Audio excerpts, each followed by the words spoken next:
Hello दोस्तों, आपके comment के माध्यम से हमें ये जानकारी मिलती है कि बहुत से पेरेंट्स माता-पिता इस बात को लेकर परेशान रहते हैं कि हमारे बच्चे की जो डेट ऑफ बर्थ है यानी कि जन्म तिथि है वो इतनी-इतनी है, तो हमारे बच्चे को केंद्रीय विद्यालय में इस पर्टिकुलर क्लास में एडमिशन मिलेगा या नहीं मिलेगा। तो दोस्तों, आज की इस वीडियो में हम इसी पे जानकारी आपको देने वाले हैं कि आप कैसे आसानी से पता कर सकते हैं अगर आपके बच्चे की जन्म तिथि कुछ भी हो तो उसको कौन सी क्लास में एडमिशन मिलेगा या नहीं मिलेगा 2024 में। तो चलिए दोस्तों, वीडियो में आगे बढ़ते हैं और आपको पूरी जानकारी देते हैं।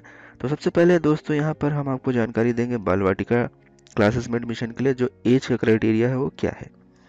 तो सबसे पहले हम देख लेते हैं कि आपके बच्चे की जो उम्र होनी चाहिए 31 मार्च 2024 को बाल वाटिका 1 में आपके बच्चे की जो एज है वो 3 साल पूरी होनी चाहिए, लेकिन 4 साल से कम होनी चाहिए बाल वाटिका 1 में। दोस्तों, आपकी जानकारी के लिए बता दूं, ये जो बाल वाटिका एडमिशन है इनको केंद्रीय विद्यालय द्वारा अभी कुछ साल पहले ही लागू किया गया है। हाल फिलहाल में ही ये चालू हुए हैं। इनको आप प्री प्राइमरी, नर्सरी या केजी एडमिशन भी मान सकते हैं। तो दोस्तों, बाल वाटिका जो एडमिशन होते हैं उनमें एडमिशन के लिए आपके बच्चे या बच्ची जो भी है उसकी जो उम्र है वो 3 साल पूरी होनी चाहिए, लेकिन 4 साल से कम होनी चाहिए। इसी तरीके से बाल वाटिका 2 में बच्चे या बच्ची की जो एज है वो 4 साल पूरी होनी चाहिए, लेकिन 5 साल से कम होनी चाहिए। बाल वाटिका 3 या बाल वाटिका 3 में एडमिशन के लिए आपके बच्चे या बच्ची की जो एज है वो 5 साल पूरी होनी चाहिए, लेकिन 6 साल से कम होनी चाहिए। तो दोस्तों, यहाँ पर बात की हुई है 31 मार्च 2024। तो जो बच्चा या बच्ची 1 अप्रैल को पैदा हुआ है वो भी कंसिडर किया जाएगा एज के हिसाब से। तो दोस्तों, चलिए मैं आपको बताता हूँ कि आप चेक कैसे कर सकते हैं कि आपके बच्चे का जो डेट ऑफ बर्थ है उसके आधार पर उसको बाल वाटिका 1 में, 2 में या 3 में एडमिशन मिलेगा। तो चलिए हम आपको चेक करके दिखाते हैं एक बच्चे का उदाहरण लेकर। तो दोस्तों, ये चीज़ पता करने के लिए आप अपना फ़ोन भी इस्तेमाल कर सकते हैं। आपके पास लैपटॉप कंप्यूटर है तो उसको भी इस्तेमाल कर सकते हैं। आपको कोई भी ब्राउज़र खोलना है, गूगल क्रोम या जो भी है आपके फ़ोन में, वहाँ पर आपको जाके गूगल पे लिखना है age calculator, AGECALCULATOR, age calculator. उसके बाद आपको सर्च पे दबा देना है। उसके बाद दोस्तों, आपके सामने इस तरीके से आ जाएगा calculator.net, यहाँ पर आपको क्लिक करना है। उसके बाद दोस्तों, यहाँ पर ऐसे खुल के आ जाएगा आपके सामने। यहाँ पर अब आपको अपने बच्चे की डेट ऑफ बर्थ डालनी है। उदाहरण के तौर पर मैं एक बच्ची का डेट ऑफ बर्थ लेता हूँ 25 सितंबर 2021, जिसको कि बाल वाटिका कक्षाओं में एडमिशन लेना है। तो यहाँ पर आप सितंबर सेलेक्ट करेंगे, यहाँ पर 25, उसके बाद यहाँ पर 2021। उसके बाद दोस्तों, जो हमें एज कंसिडर करना है वो 31 मार्च 2024 को कंसिडर करना है इस बार एडमिशन के लिए। तो दोस्तों, यहाँ से हम मार्च सेलेक्ट करेंगे और डे में यहाँ पर हम 31 और यहाँ पर हम 2024। उसके बाद दोस्तों, हम कैलकुलेट पर क्लिक करेंगे। दोस्तों, जैसे ही हम कैलकुलेट पर क्लिक करते हैं तो आप देख सकते हैं कि यहाँ पर जो बच्चे की एज आ रही है 2 साल 6 महीने 6 दिन। तो जैसा कि अभी मैंने पहले आपको बताया कि बच्चे की जो उम्र होनी चाहिए बाल वाटिका 1 में एडमिशन के लिए वो 3 साल से ज़्यादा होनी चाहिए। तो अब इस बच्ची की जो एज है वो 3 साल से कम है, तो अब इस बच्ची का इस साल एडमिशन तो नहीं हो पाएगा। तो इसको अब अगले साल ट्राई करना पड़ेगा जब इसकी एज जो है वो 3 साल से ज़्यादा हो जाए और 5 साल से कम रहे। तो चलिए एक मैं और आपको चेक करके दिखाता हूँ। अब सपोज दैट मान लीजिए यहाँ पर मैंने सितंबर 20 और 2020 और यहाँ पर मैंने चुन लिया 31 मार्च 2024। अब दोस्तों, यहाँ पर जब हम चेक करते हैं तो आप देख सकते हैं कि यहाँ जो बच्चे की एज आ रही है वो 4 साल 11 दिन आ रही है। तो आप देख सकते हैं कि जो बच्चे की एज है वो 3 साल से ज़्यादा है और 5 साल से कम है। तो इस बच्चे को या बच्ची को बाल वाटिका 1 में एडमिशन मिल जाएगा एज के आधार पर। तो दोस्तों, इस तरीके से आप अपने बच्चे का डेट ऑफ बर्थ के आधार पर क्या उम्र होगी और उसको कैसे एडमिशन मिलेगा कौन सी क्लासेस में, वो आप चेक कर सकते हैं। ये सामने आपको दिख रहा है, ये एज की लिमिट है। तो दोस्तों ये बात हो गई बाल वाटिका कक्षाओं में एडमिशन के लिए जो एज का क्राइटेरिया है और आपको कैसे चेक करना है कि आपके बच्ची का या बच्चे का बाल वाटिका कौन सी क्लास में एडमिशन हो पाएगा या फिर हो भी पाएगा या नहीं हो पाएगा। मैंने तरीका आपको बता दिया।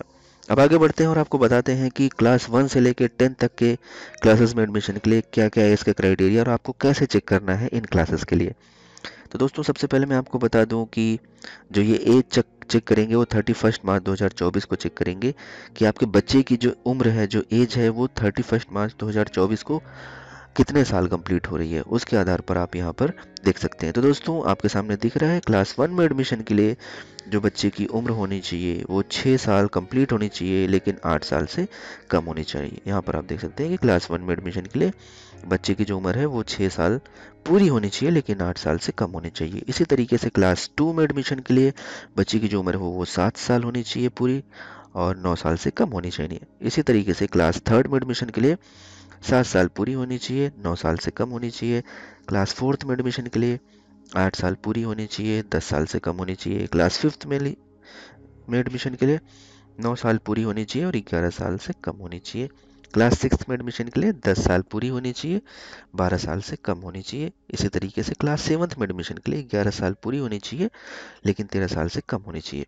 दोस्तों और भी आगे की क्लासेस के लिए मैं आपको बता दूं तो यहाँ पर देख सकते हैं कि क्लास 8th में एडमिशन के लिए 12 साल पूरी होनी चाहिए, लेकिन 14 साल से कम होनी चाहिए। क्लास 9th में एडमिशन के लिए 13 साल पूरी होनी चाहिए, 15 साल से कम होनी चाहिए।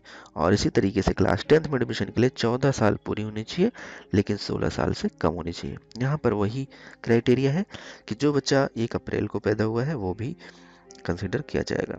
और दोस्तों यहाँ पर एक जानकारी मैं आपको और बता दूं कि जो मैक्सिमम एज लिमिट है वो रिलैक्स बाय 2 ईयर, यानी कि उसमें 2 साल की छूट दी जा सकती है अगर बच्चा डिफरेंटली एबल्ड की कैटेगरी में आता है तो दोस्तों ऐसे बच्चे जो दिव्यांग हैं उनकी अपर एज लिमिट में 2 साल का छूट दिया जाएगा विद्यालय के जो प्रिंसिपल हैं उनके द्वारा।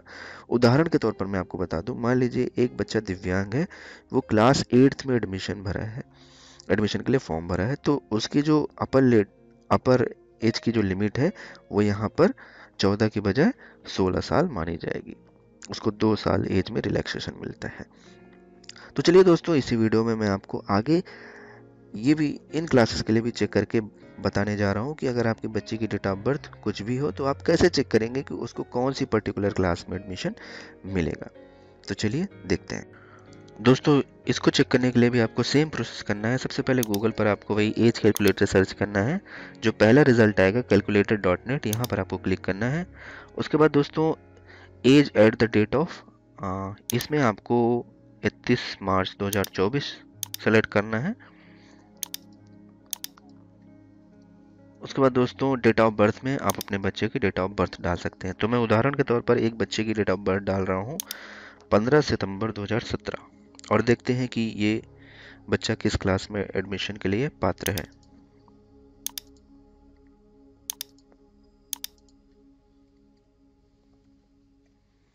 तो दोस्तों इस तरीके से हमने डाल दिया। उसके बाद यहाँ कैलकुलेट पर क्लिक करेंगे। तो दोस्तों यहाँ पर हम देख सकते हैं कि इस बच्चे की जो उम्र है वो 6 साल 6 महीने 16 दिन आ रहा है।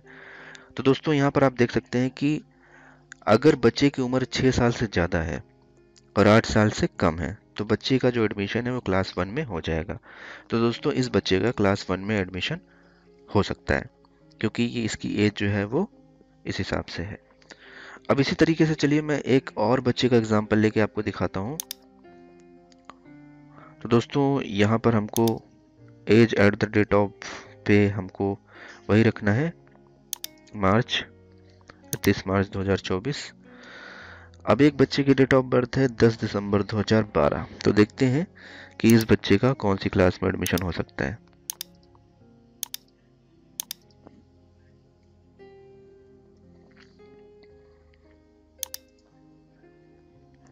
तो दोस्तों यहाँ पर जो इसकी उम्र आ रही है ये 12 साल 0 मंथ और 21 डेज, यानी कि 12 साल 0 महीना 21 दिन। तो दोस्तों आप यहाँ पर देख सकते हैं कि जो बच्चे की उम्र है वो 12 साल से ज़्यादा है और 11 साल से ज़्यादा है और 13 साल से कम है। तो दोस्तों ये बच्चा जो है अगर अप्लाई करता है केंद्रीय विद्यालय में एडमिशन के लिए, तो इस बच्चे को एज के आधार पर जो एडमिशन मिलेगा वो क्लास 7th में मिलेगा, जैसा कि आप सामने देख सकते हैं। तो दोस्तों इस तरीके से आप अपने बच्चे की डेट ऑफ बर्थ के आधार पर चेक कर सकते हैं कि आपके बच्चे की डेट ऑफ बर्थ ये है तो उसको कौन सी क्लास में एडमिशन मिलेगा। ये तरीका है चेक। तो चलिए दोस्तों इसी वीडियो में और आगे बढ़ते हैं और आपको जानकारी देते हैं कि बच्चा अगर 11th-12th क्लास में एडमिशन लेना चाहता है 11th या 12th में केंद्रीय विद्यालयों में, तो उसकी उम्र क्या होनी चाहिए। तो यहाँ पर सबसे पहले हम देखते हैं कि बताया गया है कि there is no age restriction for admission to class 11th provided the student is seeking admission in the year of passing class 10th examination. तो दोस्तों क्लास 11th के लिए एज का कोई रिस्ट्रिक्शन नहीं है। जो बच्चा क्लास 10th पास किया है तो वो जस्ट उसी साल जो है क्लास 11th में एडमिशन ले ले, मतलब कि बीच में गैप नहीं होना चाहिए। बस यही कंडीशन है, जिस साल वो क्लास 10th पास किया उसी साल में वो क्लास 11th में केंद्रीय विद्यालय में एडमिशन ले ले। यही एक यहाँ पर क्राइटेरिया है, बाकी एज से कोई रिस्ट्रिक्शंस नहीं है। इसी तरीके से there will be no upper and lower age limit for admission to class 12th provided here that has been no break in the continuous study of the student after passing class 11th। तो दोस्तों यहाँ पर यह बताया गया है कि अपर as या फिर लोअर एज लिमिट नहीं है क्लास 12th में एडमिशन के लिए, लेकिन बच्चे का कोई ब्रेक नहीं होना चाहिए 11th के बाद, यानी कि जिस साल में वो 11th पास किया उसी साल में वो क्लास 12th में एडमिशन ले ले। ये यहाँ पर कंडीशन है क्लास 11th और 12th में केंद्रीय विद्यालय में एडमिशन लेने के लिए। तो दोस्तों उम्मीद करते हैं कि ये जानकारी आपके लिए ज़रूर यूज़फुल साबित होगी, क्योंकि इससे आप खुद से चेक कर सकते हैं कि आपके बच्चे की डेट ऑफ बर्थ इतनी है तो उसको कौन सी क्लास में एडमिशन मिलेगा। दोस्तों हमारा एक उद्देश्य है पढ़ेगा देश बढ़ेगा देश, इसमें आप हमारा साथ दें। इस वीडियो को ज़्यादा से ज़्यादा लोगों तक शेयर करें। ऐसे बच्चे जो पात्र हैं एडमिशन के, जो एलिजिबल हैं एडमिशन के लिए और जानकारी के अभाव में एडमिशन नहीं ले पा रहे हैं, अच्छी शिक्षा नहीं ले पा रहे हैं, तो दोस्तों हमारा और आपका ये दायित्व बनता है कि उन तक ये जानकारी पहुंचे। तो दोस्तों इसमें आप हमारा साथ दे सकते हैं, हमारे वीडियो को ज़्यादा से ज़्यादा लोगों तक शेयर कर सकते हैं, ताकि ज़्यादा से ज़्यादा बच्चों को ये जानकारी हो, उनके माता पिता को ये जानकारी हो और वो बढ़ चढ़कर इस एडमिशन में हिस्सा लें। और मैं भगवान से जो प्रार्थना करता हूँ कि ऐसे सभी बच्चे जो कि पात्र हैं उनका एडमिशन केंद्रीय विद्यालय में हो जाए, ताकि उनको जो है अच्छी से अच्छी शिक्षा मिले। दोस्तों आपके कोई भी सवाल हो तो आप कमेंट के माध्यम से हमारे चैनल पर कमेंट करके पूछ सकते हैं। आपके कमेंट का रिप्लाई तुरंत के तुरंत दिया जाएगा।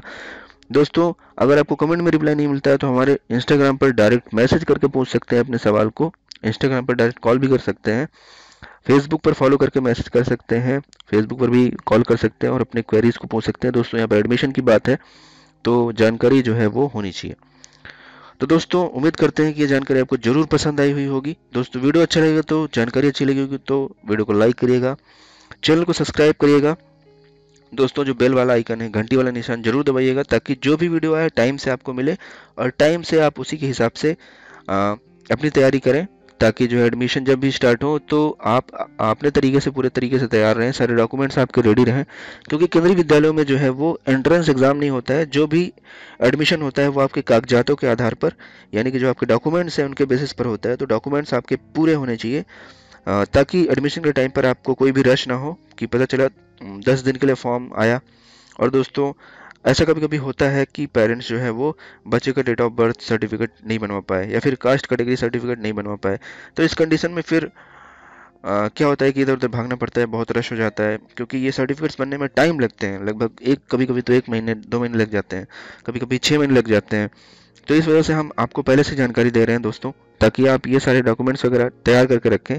जब भी एडमिशन हो तो कोई रश ना रहे, आपके पास सारे डॉक्यूमेंट्स कंप्लीट हो, आप फटाफट जिस दिन वेबसाइट खुले उसी दिन फॉर्म वार्म भर के फुर्सत हो जाए और उसके बाद एडमिशन का इंतज़ार करें। तो दोस्तों उम्मीद करते हैं कि ये जानकारी ज़रूर अच्छी लगी होगी। और दोस्तों वीडियो को लाइक शेयर और सब्सक्राइब जरूर करिएगा चैनल को। तो मिलते हैं अपने अगले वीडियो में। और आपके सामने ये जो वीडियोज़ आ रही हैं ये भी एडमिशन के पॉइंट ऑफ व्यू से बहुत ही ज़्यादा इंपॉर्टेंट है। इनको देखने के लिए आप इन पर क्लिक करके इनको प्ले कर सकते हैं, आपके सामने ये चलने लगेंगी और इनको आप देखेंगे तो ज़रूर कुछ ना कुछ नई जानकारी मिलेगी। दोस्तों मिलते हैं अपने अगले वीडियो में, तब तक के लिए बाय बाय, टेक केयर, जय हिंद।